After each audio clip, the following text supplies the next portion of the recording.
আজ আমি আপনাদের রুটি ভাজার একটু টেকনিক দেখিয়ে দিই। যারা নতুন রুটি বানাতে শিখছে তাদের জন্য এই ভিডিওটা কাজে লাগবে। আমি আটাকে অল্প অল্প জল দিয়ে মেখে ভালো করে লেচিটাকে গোল করে পাকিয়ে নিয়েছি। দেখতে পাচ্ছেন এই যে ছিদ্রটা, এই পাকানোর সময় খেয়াল রাখতে হবে ছিদ্রটা যেন মাঝখানে থাকে, তাহলে রুটিটা সুন্দরভাবে গোল হয়ে ফুলে উঠবে। আর এই আটাটাকে মেখে একটু ঢেকে রাখতে হবে। আর রুটির লেচিটা যেন একদম সুন্দর গোল হয়, তবেই রুটি ফুলবে ঠিকঠাক। আমি আপনাদের বেলে দেখিয়ে দিচ্ছি ভেজে। একটু আটার গুঁড়ো নিয়ে নিলাম,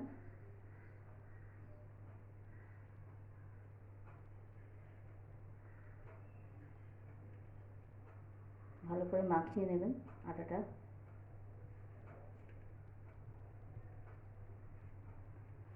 চারিদিকে মাখিয়ে নিলাম।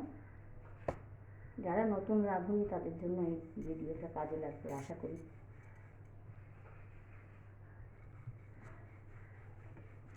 এবং হালকা হাতে দুপাশে হালকা করে চাপ দিয়ে দিয়ে, বেশি চাপলে রুটি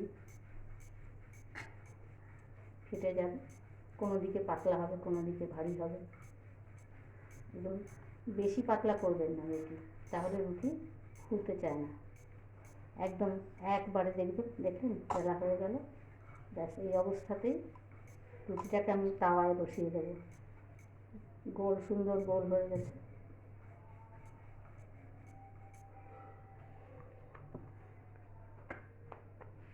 তাওয়ায় বসিয়ে দেবো। আমি আগে থেকেই তাওয়াটাকে গরম করে রেখেছিলাম।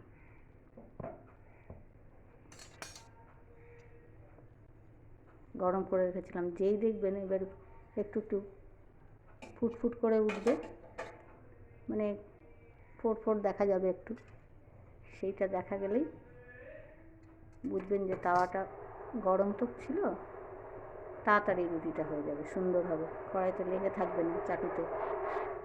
আমি এবারে আঁচটা একটু বাড়িয়ে দিলাম, মাঝারি আঁচ করে দিলাম। এই যে এক পিঠ একটু ফুলে ফুলে উঠছে দেখতে পাচ্ছেন। এইবার আমি রুটিটাকে উল্টে দেবো।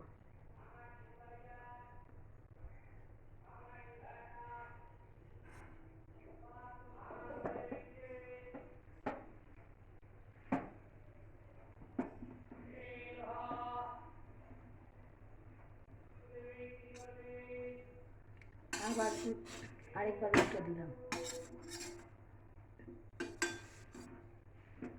এবার জালটা বাড়িয়ে দিলাম।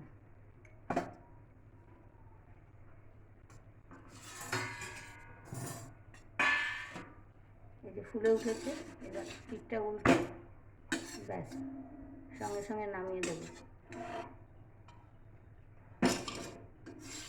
দিয়ে সঙ্গে সঙ্গে হাই ফ্লেমে এরকম চাপ দেবেন, একবারে উল্টেই দেখবেন একদম রুটি ফুলে গোল। দেখেছেন কি সুন্দর রুটি। ব্যাস গ্যাস অফ করে দিলাম। আপনাদের একটা রুটির ভিডিও দেখিয়ে দিলাম, আশা করি আপনাদের ভালো লাগবে। ভালো লাগলে আমাকে একটা লাইক করবেন, কমেন্ট করবেন, শেয়ার করবেন আর সাবস্ক্রাইব করবেন আমার চ্যানেলটাকে।